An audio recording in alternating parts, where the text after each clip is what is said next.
बिस्मिल्लाहिर्रहमानिर्रहीम या करामत व या करस्ताइन। मेरे पाकिस्तानियों, मैं अभी रात के तकरीबन 12 बजने लगे हैं, तो मैं आपके सामने सिर्फ मुख्तसर बात करना चाहता हूं, और वो बात है ये जो सारा तोशाखाना का ड्रामा चल रहा है। तो मैं ये वाज़ेह कर दूं कि ये जरूरी आपका समझना है कि तोशाखाना ये है क्या। तोशाखाना 70 साल से एक ही कानून बना हुआ है तोशाखाना का, जो जिसको भी तोहफे मिलते हैं 70 साल से, चाहे prime minister, president, minister, army chief, वो सारों का एक ही कानून है। उसी कानून के मुताबिक जो भी तोशाखाना से मैंने चीजें ली उस कानून के मुताबिक चला। अब ये केस जो तोशाखाना का चलना शुरू हुआ, ये आपको समझना चाहिए कि इस केस के ऊपर, ये तोशाखाना केस के ऊपर मेरे घर के ऊपर हमला हुआ। 4 दिन पहले पुलिस पहुंच गई कि जी आपने वो तोशाखाना का एक मजिस्ट्रेट के सामने केस सुनने जाना है। 4 दिन पहले पुलिस पहुंच गई और यह पूरा मेरे घर के ऊपर 26 घंटे अटैक हुआ। मुझे जब 9 मई को गैर आईनी और कानूनी तौर पे अगवा किया गया इस्लामाबाद हाई कोर्ट से, तो मुझे जब जेल में ले गए पुलिस लाइंस में, वहां मुझे एकदम पता चलता है कि एक जज साहब, जज हुमायूं दिलावर वहां बैठे हुए हैं और वो आपके ऊपर तोशाखाना के केस के ऊपर कोई कार्रवाई करना चाहते हैं।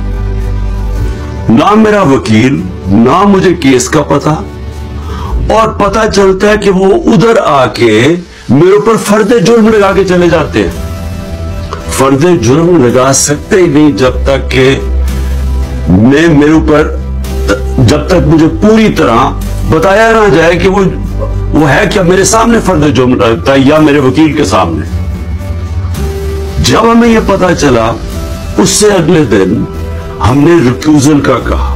हमने कहा जी हमें इन जज साहब से जिस तरह इन्होंने कार्रवाई की है, हमें कोई इंसाफ की तवक्को नहीं है। ये 11 मई को हमने किया।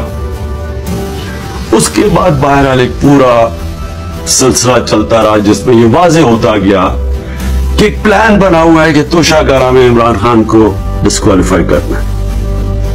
मुझे एक सवाल दिए गए, 35 सवाल दिए गए, क्वेश्चन जज साहब ने कि जी इनके जवाब दो। मुहर्रम की छुट्टियां भी थी, खैर हमने बड़ा जोर लगा के उसका जवाब तैयार किया। मैंने कोई 1 घंटा अदालत में खड़े होके कल सारे सवालों का जवाब दिया। इन्होंने 2 कोई गवाह रखे हुए थे, सरकारी गवाह।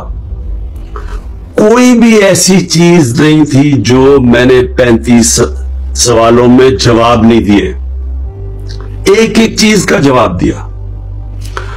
और एक जगह जो ये बात किधर फंस रही थी जी, कि आपने जी यहां तोशाखाना नहीं लिखा, यानी हमने सारे पैसे सब डिक्लेयर्ड थे।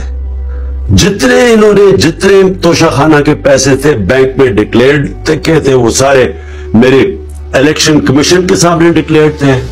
वो मैं जो FBR थी उसके सामने डिक्लेयर्ड थी, वेल्थ टैक्स में डिक्लेयर था, सब कुछ डिक्लेयर्ड है। एक जगह पे कहते हैं जी ये पैसा तो है, लेकिन यहां इसके ऊपर तोशाखाना नहीं लिखा।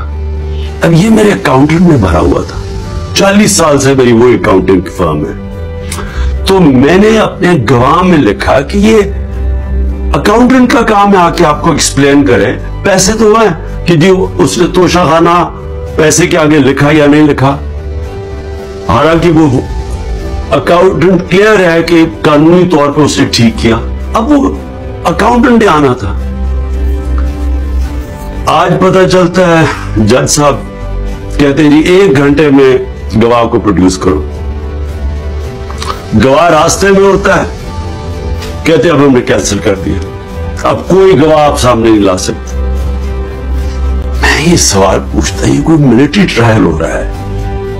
मेरा राइट, मेरा हक है फेयर ट्रायल के लिए, यानी एकदम गवाह कैंसिल कर दिए।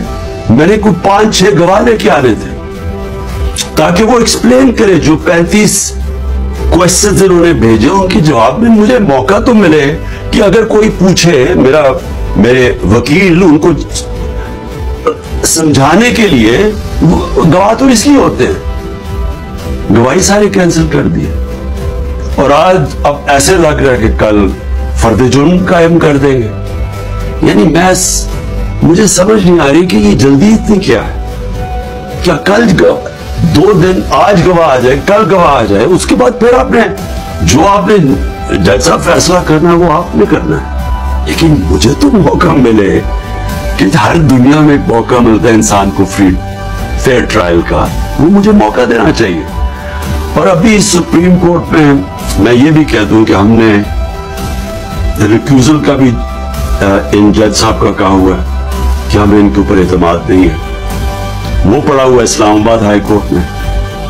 वो इस्लामाबाद हाई कोर्ट बदकिस्मती से फैसला नहीं कर रहे चीफ जस्टिस साहब। मैं ये भी कह दूं कि सिर्फ इतनी ज्यादा, पता नहीं मैं कितने केसेस में हूं, सिर्फ 2 जजेस के ऊपर मैंने रिक्यूजल का कहा हुआ है। एक इस्लामाबाद हाई कोर्ट के चीफ जस्टिस और दूसरे ये जस्टिस दिलावर। ये मेरा राइट है कि अगर मैं समझ रहा हूं मुझे इंसाफ नहीं मिल रहा तो मेरा ये हक है कि मैं इनको रिक्यूज करवाऊं, इनको कहूं कि किसी और को भेज दे। अब वहां भी फैसला नहीं हो रहा इस्लामाबाद हाई कोर्ट में। हम सुप्रीम कोर्ट पे गए हैं, सुप्रीम कोर्ट कह रहे हैं कि इस्लामाबाद हाई कोर्ट फैसला करो, और सुप्रीम कोर्ट ने कहा कि तब तक इन्होंने जस्टिस दिलावर ने फैसला नहीं करना जब तक कि ये इसके ऊपर फैसला नहीं होता ट्रांसफर पे।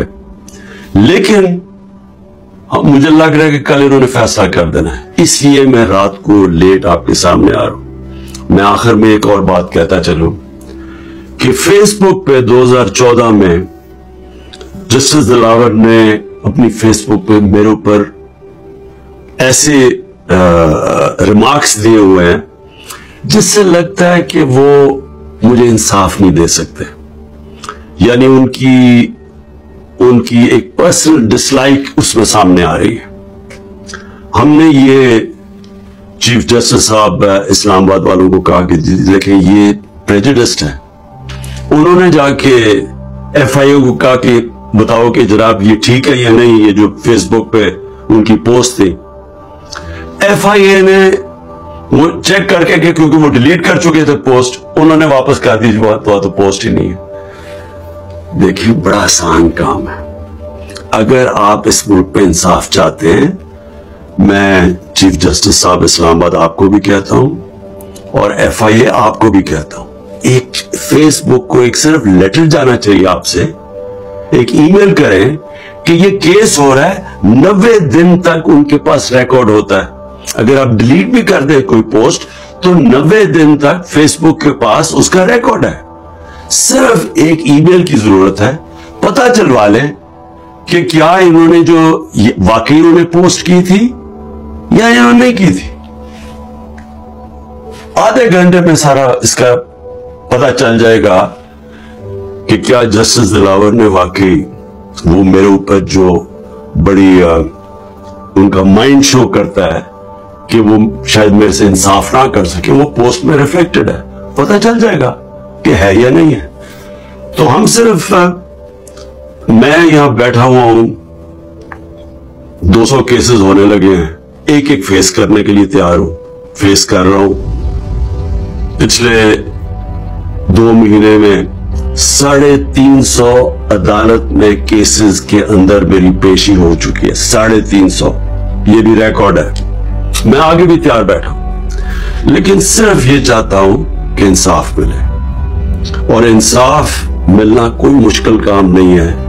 अगर सिर्फ मुझे ये मौका दिया जाए कि अगर मैं ये समझता हूं कि कोई जज मेरे से इंसाफ नहीं कर रहा, तो ये मेरा हक है कहना कि जी ट्रांसफर कर दें केस किसी और जज को। तो मैं अभी भी उम्मीद रखता हूं कि कल फैसला करने से पहले इस्लामाबाद हाई कोर्ट और सुप्रीम कोर्ट मेरी बात सुनेंगे ताकि मुझे फेयर ट्रायल मिल सके।